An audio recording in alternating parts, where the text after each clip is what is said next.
Hello and welcome to Rule of Three's video review for Transformers Rise of the Darkspark from Activision for all current and next-gen systems, but the Wii U, like usual. So this is, I think, the third game in modern Transformers games, and to be honest, I was kind of excited for this one, just based off of what the pre-press releases were coming out, and you know, it looked like it'd be interesting. And then I found out something interesting, that it was going to try to tie into the movie franchise, which I despise, except for the first movie. First one's okay. Anyway.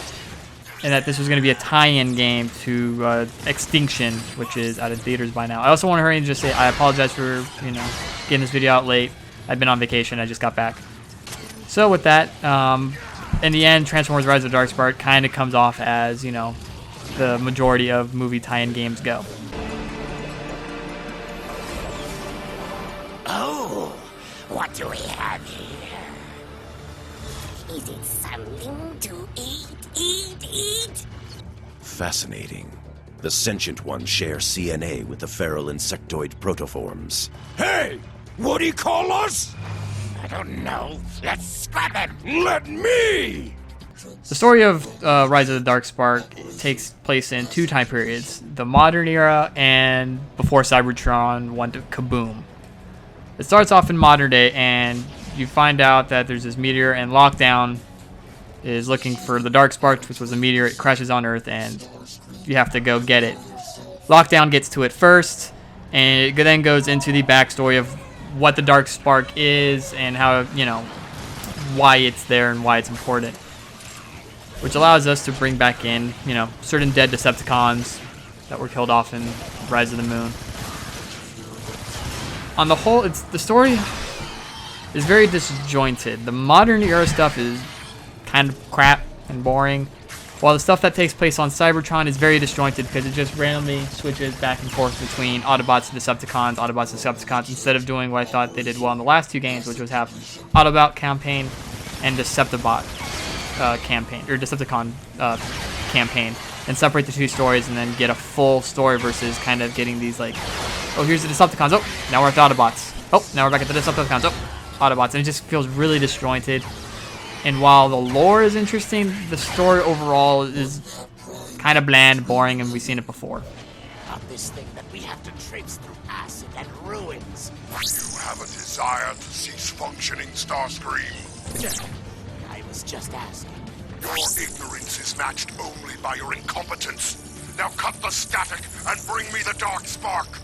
Gameplay for Rise of the Darkspark is very similar to the past games. You transform and shoot robots. The problem is, both are kind of boring. The driving and the controls for the car and the shooting of car stuff was kind of terribly designed. I don't know what happened, but the controls for that feel weird and awkward. The shooting of robots was kind of boring, which was weird because in the end, 85% of it was shooting these little robots that were dumb as hell. And every now and then you get a full, mostly in the modern era, you got a lot more of the full-size, Transformer kind of, robots. But the AI was stupid and fairly cheap.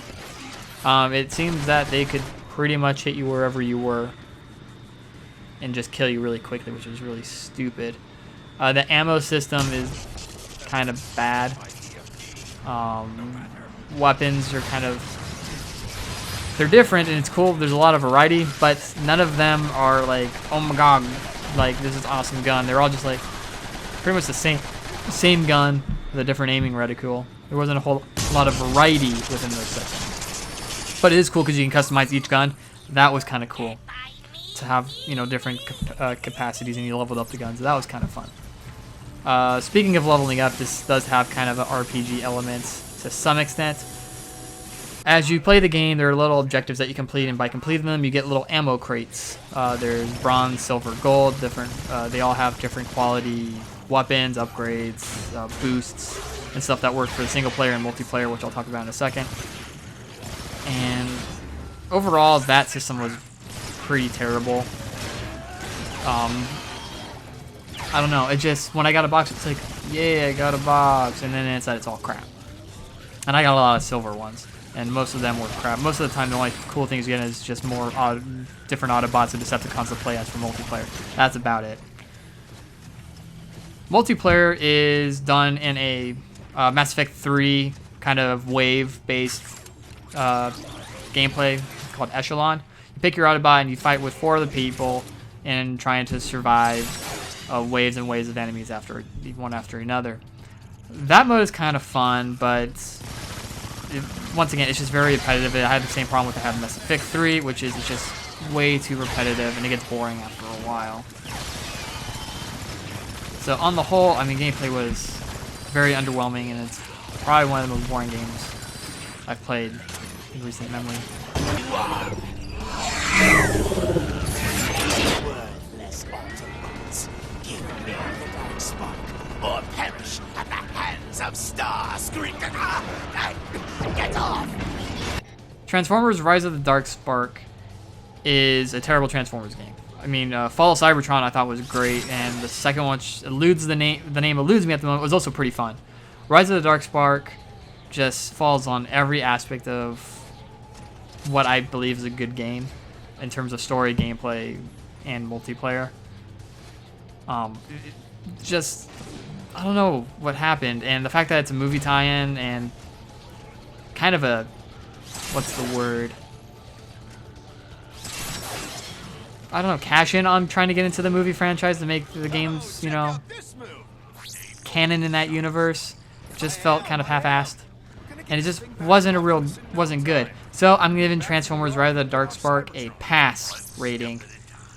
I wouldn't waste my time on it. Like I said earlier, this is probably one of the most boring games I've played in recent memory. Nothing about it was like fun. It was just mundane and boring. So yeah. Next up is the Blaz Blue spinoff called Embryo X, or Code Embryo. X-Blaze, there we go. X-Blaze Code Embryo. That will be reviewed hopefully within the next few days. The game has yet to get here, but it shouldn't take me long because it's a visual novel with some gameplay elements. We'll see how that works.